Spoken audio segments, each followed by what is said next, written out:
Kaheim, 2 goals today. A dominant performance from the team. What's your assessment of the game?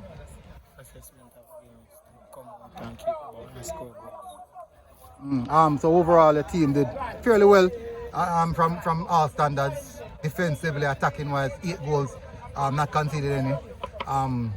What does that feel basically in the second round, and what does that do for confidence? I feel confident more knowing that we have a wall going behind the defense, so we won't concede no goal for this one. You're scoring a lot of goals now. How many goals you are now? 18 goals. 18. So basically, you're still looking to hit the 30 mark? Yeah. As a personal, how much assists you have registered so far, same way? 12. 12. Basically, 30 goal contribution, that you know.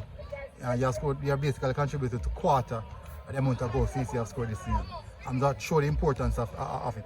What would you say is the best skill set as a player?